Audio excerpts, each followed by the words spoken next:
안녕하세요. 인프라아빠입니다. 네이버 블로그를 하시는 분들이 가장 많이 하는 질문 중에 하나가 제 포스팅이 뷰 영역에서는 안 보이고 블로그 영역에서만 보여요. 왜 그런가요? 라는 질문입니다. 오늘은 뷰 영역에서 안 보이는 이유에 대해 이야기를 해볼까 합니다. 구독과 알림 설정은 제게 큰 힘이 됩니다.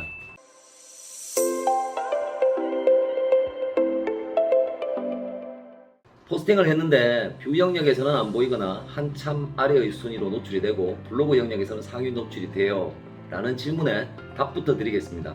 뷰 영역이나 블로그 영역 둘 다 안 보이는 것이 아니라 이건 좀 문제가 다른 문제입니다. 블로그 영역에서는 보이는데 뷰 영역에서는 안 보인다면 또는 순위가 한참 낮다면 가장 먼저 관련도를 의심해 보셔야 합니다. 이 부분과 관련해서 뷰 잡는 관련도의 유일한 영상이라는 이 영상을 보시면 도움이 될 것 같습니다. 유사 이미지 확인 방법을 설명드리기 전에 여러분께 아주 중요한 개념을 먼저 정리해 드려야 이해가 쉬울 것 같습니다. 네이버 블로그에 관한 질문을 하실 때 질문하시는 분의 고정관념이 좀 있습니다. 질문에 대한 답을 예, 아니요라는 둘 중 하나의 시원시원한 답을 원하는 경우가 많은데요. 네, 아니요 둘 중 하나로 대답 못하는 경우가 대단히 많습니다. 조건이나 개별성이 무시된 채 질문만으로 대답을 못 드리는 경우가 많기 때문입니다. 예를 들어 누군가가 제게 이렇게 질문을 합니다. 제가 XXX라는 키워드를 포스팅하면 상단 노출이 될까요? 여러분은 이 질문에 대답을 하실 수 있습니까? 절대 대답 못합니다. 말도 안 되는 질문이죠. 이분이 원하는 답은 상단에 뜬다 안 뜬다 둘 중 하나만의 대답일 텐데요. 절대 불가능한 대답입니다. 그분의 블로그를 봐야 합니다. 그분의 포스팅 이력들을 살펴봐야 합니다. 그분의 최근 노출 경쟁력을 좀 봐야 하고요. 키워드를 봐야 합니다. 타이틀을 봐야 합니다. 본문의 구성과 전개, 그리고 품질과 규격, 연관 검색어의 배치 등등 이런 것들을 살펴봐야 무슨 답을 해줄 수 있지 않겠습니까? 물론 이것 외에도 볼 게 많습니다. 어쨌든 그걸 다 분석하고 나서야 이 키워드 XXX는 노출이 될 확률이 어느 정도입니다. 그리고 위치는 대충 어느 정도일 것으로 예상이 됩니다. 이런 말씀을 드릴 수 있지. 이런 근거나 데이터 분석 없이 그냥 확률적으로 질문을 딱 받아요. 이거 적으면 제가 상단에 뜨나요? 이걸 확률도 아니고 그냥 예 아니면 노로만 대답하세요. 이거는 도저히 제가 대답을 드릴 수가 없겠죠. 이런 질문에 대해서는 세상 그 어느 누구도 답을 못 해줄 겁니다. 우리 아이 이번에 이 대학에 합격할까요? 라고 점쟁이에게 묻듯이 용한 점쟁이한테 그냥 복채 듬뿍 주시고 상단에 뜰지 안 뜰지를 물어보는 게 훨씬 더 확률이 높을 수도 있겠습니다. 제가 드리는 이야기는 대답의 정확도를 높이기 위해서 질문의 정확도를 높여야 한다는 의미입니다. 또 다른 질문을 예로 들어 보겠습니다. 여기저기 정보 모아서 포스팅을 했어요. 여기저기 정보 모아서 포스팅하면 유사문서인가요? 영상 아래쪽에 서울교원 아카데미 카페 링크와 오픈 채팅방 링크가 남겨져 있습니다. 궁금하신 부분 질문 주시면 빠른 답변 드리도록 하겠습니다. 대형 블로그로 성장한다는 건 참 외로운 길입니다. 혼자 고민하지 마시고 대형 블로그로 성장하기를 희망하는 좋은 분들과 함께 하신다면 좀 더 빨리 성장하는 데 도움이 되지 않을까 싶습니다. 언제라도 환영합니다. 구독, 좋아요. 여기저기 정보 모아서 포스팅을 했어요. 여기저기 정보 모아서 포스팅하면 유사문서인가요? 이 질문에 여러분은 답을 하실 수 있나요? 여기서 아주 중요한 개념이 나옵니다. 여러분의 관점을 바꿔야 합니다. 제가 질문을 바꾸면 여러분이 네이버 알고리즘을 바라보는 관점이 이 영상을 안 보시는 분들보다 몇 단계 높아지지 않을까 싶습니다. 네이버 알고리즘은 yes, no 또는 흑백으로 나누어지는 이분법이 아니라 게이지로 보셔야 합니다. 제가 질문을 바꿔보겠습니다. 본문의 글자 수가 1000자라고 가정을 할 때 1000자 중에 900자 정도를 제가 남의 글을 그대로 가지고 왔다면 유사문서 맞습니까? 그럼 1000자 중에서 700자 정도를 가져오면 유사문서 맞습니까?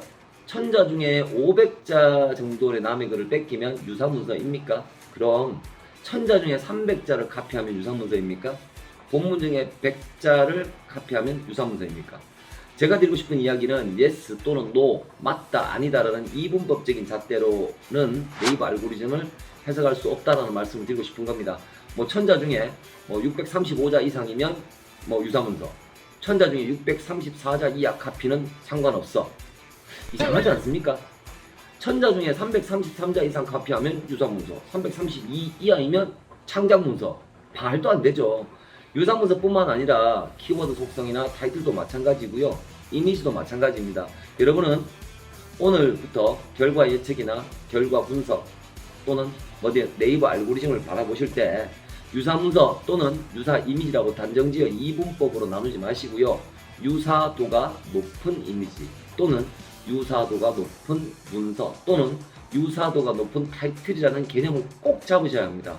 강남 맛집이라는 키워드의 상단 노출 타이틀을 보면 유사도를 낮추고 독창성을 강조하기 위해 얼마나 애쓰는지 보이실 겁니다. 뭐 타이틀 뒤쪽에는 당연히 강남 맛집이 붙어야 되겠죠.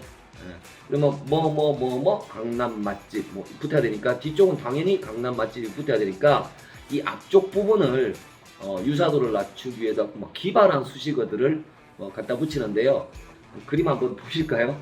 강렬했던, 대박이었던, 내공 있는, 탁월했던, 마음 가든, 완벽했던, 색달랐던, 눈이 번쩍, 성공적인, 재미가 있는, 박수 쳤던, 이름값 하던, 훌륭했던, 재치 있던, 떠오르는, 느낌 좋은, 꿀맛이었던, 고급진, 빠져버렸던, 감탄했던 강남 맛집. 이게 전부 다 강남 맛집을 꾸미기 위한 수식어인데요. 왜들 이러는 걸까요?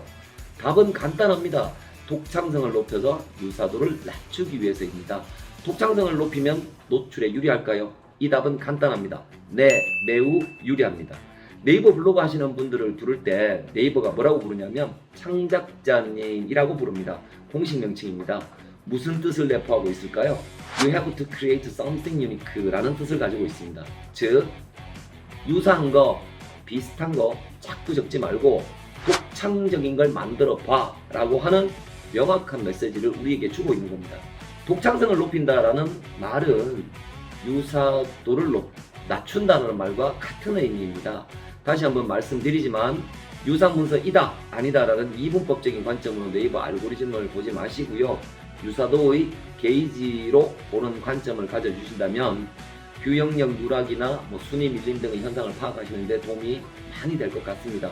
물론 뷰영역에 보이지 않거나 순위가 밀리는 현상을 유사도만으로 설명한다는 것은 턱없이 부족합니다. 하지만 이미지와 관련된 현상들이 꽤 많기 때문에 이미지의 관련도, 이미지의 유사도 이런 것들을 확인해 보시기를 추천드리는 겁니다. 유사 이미지 혹은 유사도가 높은 이미지는 피하고 관련도가 높은 이미지를 사용하셔야 한다 라고 정리하면 좀 빠를 것 같습니다. 자, 유사 이미지 확인하는 방법은 두 가지입니다. 또는 유사 이미지뿐만이 아니고 관련도가 높은 이미지 또는 관련도가 낮은 이미지 또는 유사도가 높은 이미지, 그러니까 유사 이미지, 유사도가 높은 이미지 또는 관련도가 높은 이미지 등등 이미지 관련해서 확인하는 방법은 두 가지입니다.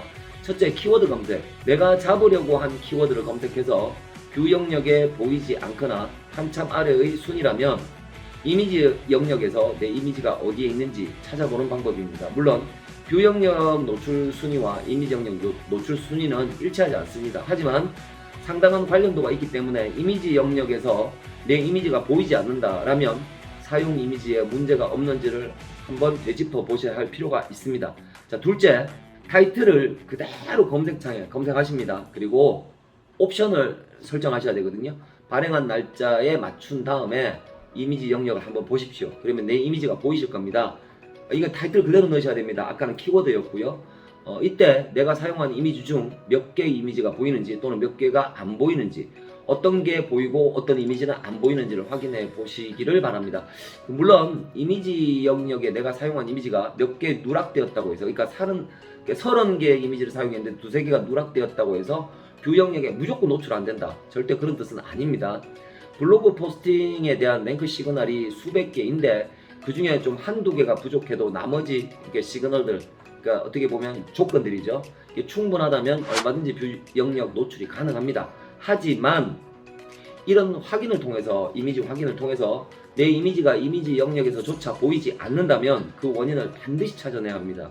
내가 찍거나 만든 이미지이지만 반복 사용되었거나 무료 이미지 사이트에서 다운받았거나 또는 광고성 이미지라고 판독되었거나 다른 포스팅 또는 웹사이트 등에서 다운로드 받은 것은 아닌지, 이미지 처리를 제대로 하지 않은 것은 아닌지 이것을 살펴보셔야 한다는 의미입니다.